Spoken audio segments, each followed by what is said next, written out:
And we're live. Hey guys, welcome back to the vlog.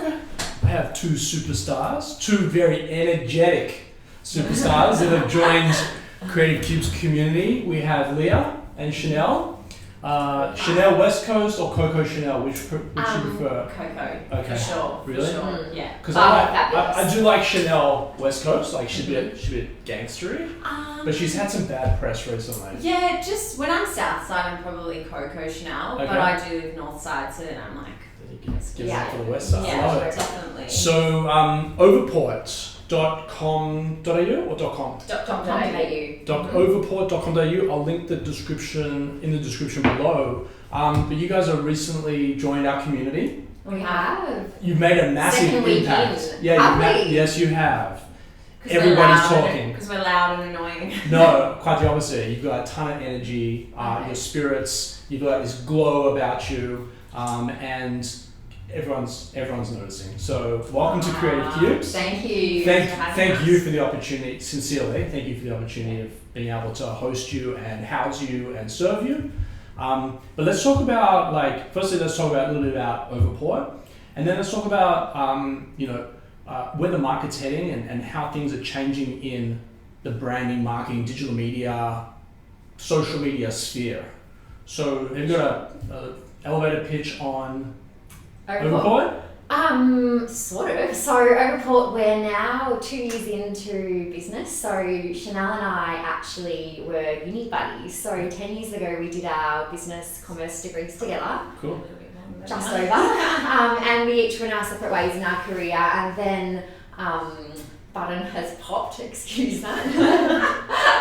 And then, we both had our corporate careers. Chanel was in the digital media side and fashion communications. Yeah. I was more the brand, FMCG product side of things. Yeah. And we both, separately came to the conclusion that we were ready to do something different, to do something on our own, to make some waves. And joined forces, and then Overport was created. So it's really evolved in the last 2 years, but we have three sort of core pillars to our business: brand, words, and social. So brand strategy, copywriting in all its shapes and forms, and social media in every, more from a content comms point of view. So are you guys actually preparing content communication and deploying it, or giving it to your clients to then deploy it? It depends on individual needs, but both. Yeah. So we have a lot of sort of ongoing retainer clients where we do it sort of end to end. Yep.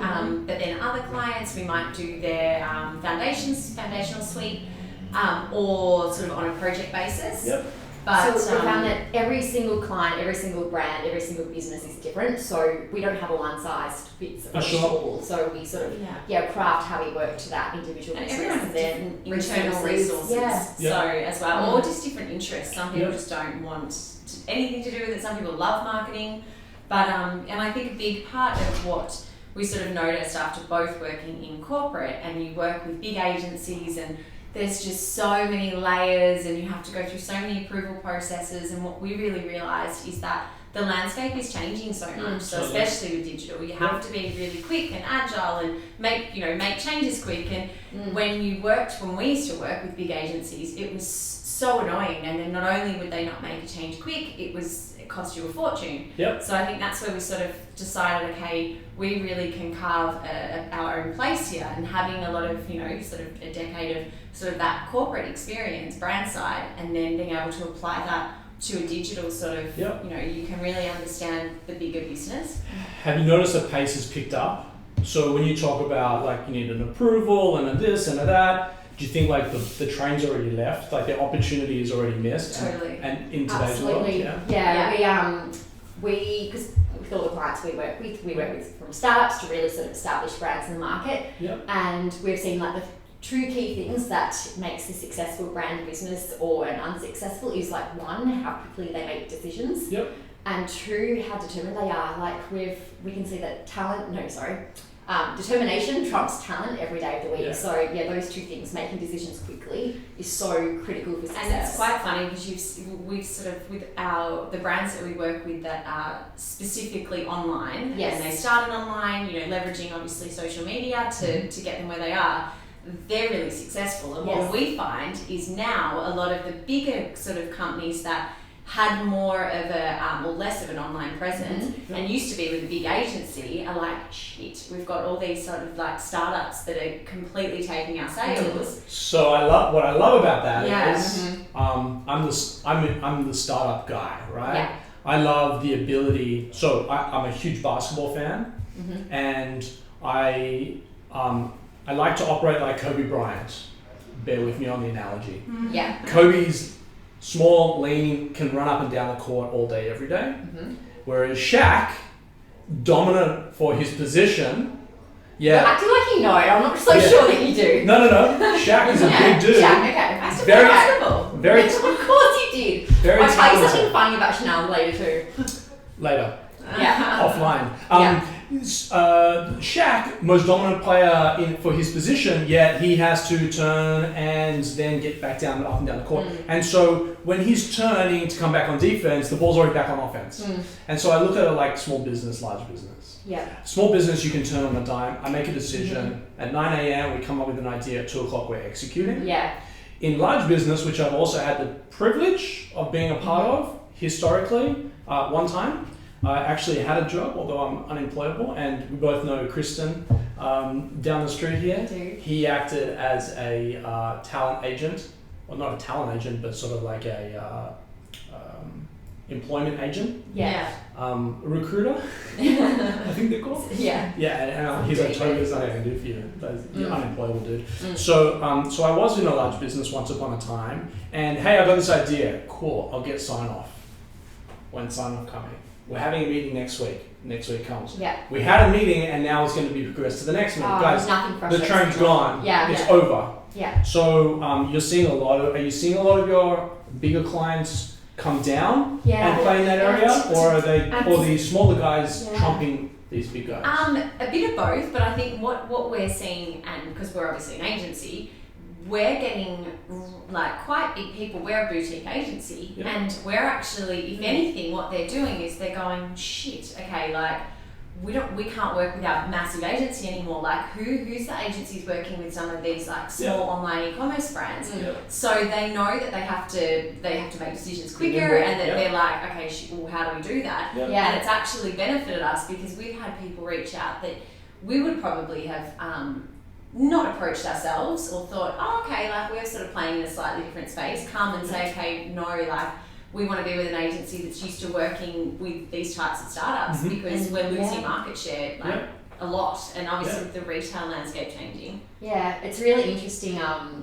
This Chanel and I experience, there's actually very few agencies that have worked brand side.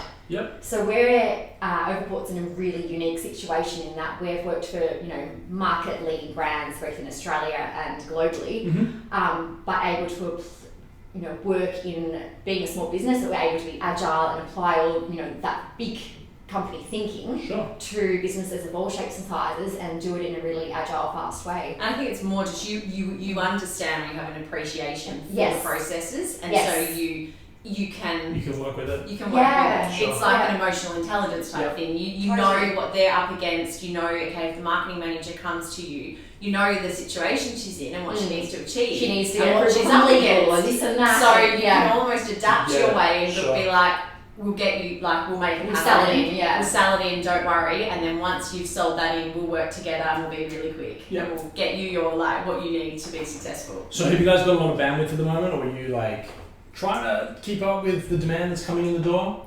No, we're probably now, we want to grow, obviously. We'd like to probably hire maybe 1 or 2 more people and then probably stay at a particular size. So something probably you don't actually know about us yet is that we actually have a side hustle. So Overport's the main gig, but we actually have a side hustle who's also a client of Overport. So Charlie's Screen is our little hustle. Okay. It's a men's skincare brand. Cool. And that's sort of the idea as well. If we see brands that we really believe in, or support, or at a really exciting stage, that then we sort of want to get the agency to a point where we can invest our time. And so we take. It's a very interesting play. I like it, and I like it because my history. I was living in Los Angeles for 8.5 years, and I tried to find CTOs. And CTOs, Chief Technology Officers, they're writing their own checks at the moment because they sit in these big companies. An idea is sparked. They say, "Fuck it, I can do it myself." Yeah. And then they go and build Facebook, Snapchat, Instagram, all these types of big businesses. And so I really like the side hustle using your knowledge and advice, which you're consulting. Yes. And then you're actually using that same knowledge and advice to deploy for your own products, own brands, and it's great because, like Charlie's Screen, we can test things out on our own brand. Yeah. So there's no risk to our clients if there's a new technology or a new, marketing idea. So that's what we often do. Because there is so many programs and things that pop up every day that to obviously apply that to a client is risky, and we also need to then justify that obviously to them. Yeah. So it's been really, really good. Is Charlie's Screen live online? Yeah. Okay. Completely. So we'll link charliescreen.com. We'll hook you up too. Oh yes, please. Yeah. Moisturizer. Clean up your act. I know. Yeah. You've been speaking to my wife, haven't you? Guys, I will link Overport's details. I'll link Charlie Screen's details. I'll link Instagram, Twitter's, all of the details so you can get in touch. Thank you so much. I'd love to circle back in a few months, talk about some customer success, talk about some of the new things that are happening in the digital sphere and your opinions and your thoughts around it. But for now, we both have to go and pay the bills. Absolutely. So back to the hustle. On tomorrow's vlog, we have Josh Sharma. He's back all the way from Byron Bay. This week in startups will be a regular feature here at Creative Cubes. Thursday, a rerun, and Friday, we have a superstar coming in from Uber who sits on the 4th floor. He's developed a new awesome tech as a side hustle. I will talk more about what that is and how he did it and all the rest of it on Friday. So for now, this is the awkward part of the segment where I go and turn everything off. People actually think like I have a whole film crew here. I'm going to go turn off. These guys are going to sit here, look awkward for about 10 seconds. Awkward. We will see you tomorrow.